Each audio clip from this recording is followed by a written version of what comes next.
Emad Turkman, Chairman of the Qatar British Business Forum, thank you for joining this conversation with the Peninsula.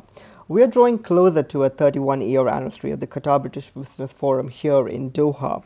And I believe this is one of the oldest entities established in Qatar in terms of strengthening business bilateral ties. How would you remark on the trade deals between the two nations so far? Well, since QBBF started in 1992, we worked very, very hard to enhance the trade deal between UK and Qatar. And obviously, Qatar has long history associated with Britain. Britain was here until 1971. So there is a lot of nostalgia among the older generation of Qataris towards Britain itself. Also, Britain do have a trade deal and also a defense deal with Qatar. During the World Cup, there was a joint squadron of Typhoon fighters protected Qatar's skies from any other unwanted terrorism acts or other things as well.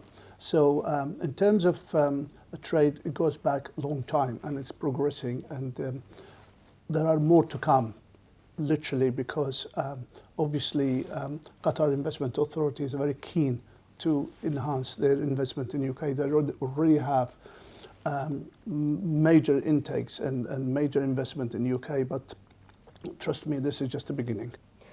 You work closely together with the British Embassy here in Doha for numerous events and implement initiatives as well. Can you reflect upon the collaborative impact it has created so far for the community here?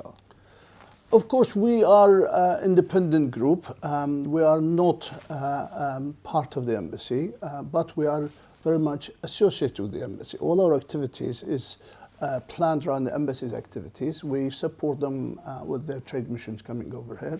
Also, more importantly, we have more than 311 members, and some of them been here for an awfully long time. For example, personally myself, I've been in the country for 28 years. Embassy staff, as you know, they come and stay 3-4 years, so they sometimes their knowledge and their experience with the country is very limited, so they rely heavily on us for local knowledge and local know-how. Plus, our membership covers across board of the activities and industries in Qatar, from law firms to finance to constructions to consultancy, you name it. So from that point of view, we have a multitude of efforts, a multitude of talents within our ranks, which embassy rely on certain areas, and therefore we work very closely. I also have a very good relationship with all the ambassadors. I've had almost more than 10 ambassadors since I've been here, and all of them been in very good contact with us, a very good relationship with us.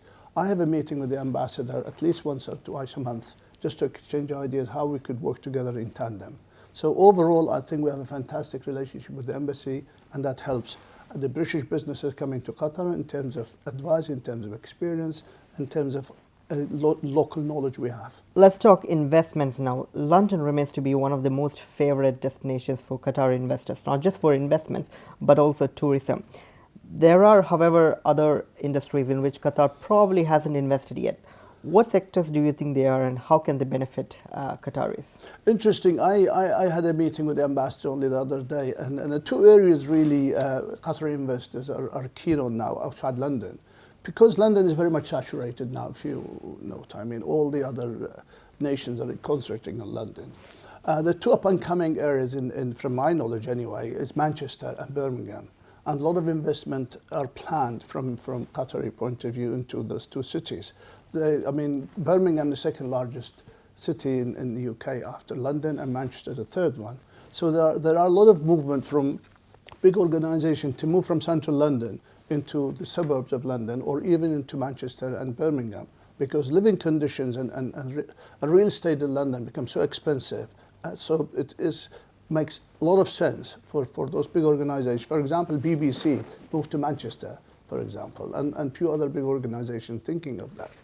In terms of investment, obviously Qatar invested heavily in the real estate, in hospitality.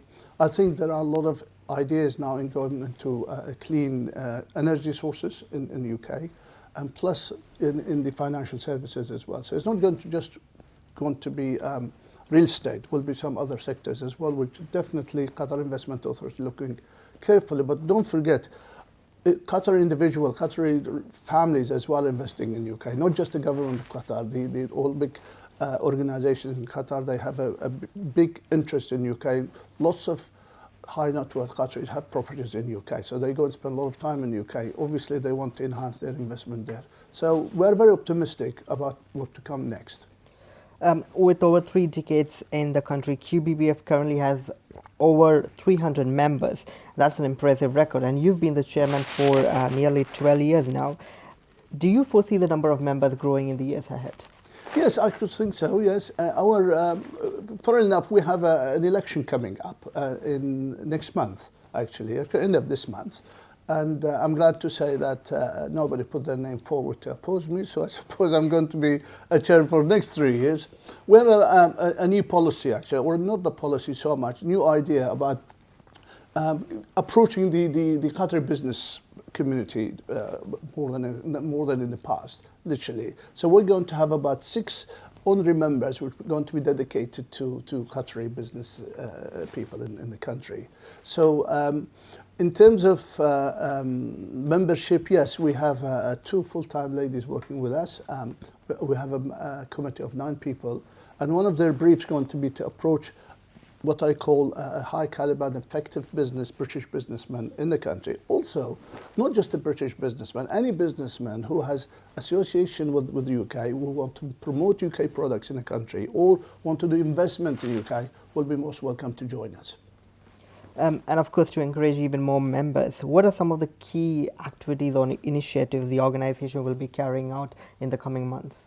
Well, we have action-packed program, actually. We have about at least minimum 3 events in each month in terms of networking lunches, in terms of lunches with speakers, with breakfast meetings and other activities to attract visitors and attract guests into our forum and to promote our forum to general public, and not just so much general public, the business community in Qatar. We talked about partnerships, we talked about investments, we talked about initiatives. Let's come to sports, shall we? I mean, I know QBBF takes it to a different level by maintaining relationships through sports and not just business alone. We also witnessed golf and shooting contests recently. Can we expect more of the British sporting tournament soon? Yes, we have a 5-a-side football tournament coming up soon. That is sponsored by King's College in the school in the country. Also, we have yet another golfing sponsored by Wakeman Cushman, the real estate people. Our people are very keen on the sporting events. I think we will be having another shooting event because the last shooting event was extremely successful. Also, I think from business point of view, we all work very long hours and under stress. So sometimes it's very nice to go out of your comfort zone and go and do something really different. So those sporting events has been extremely popular. And believe me, people are coming and asking us for the events all the time.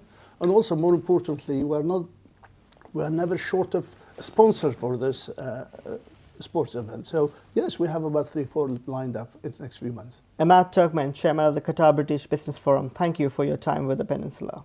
Thank you for having me.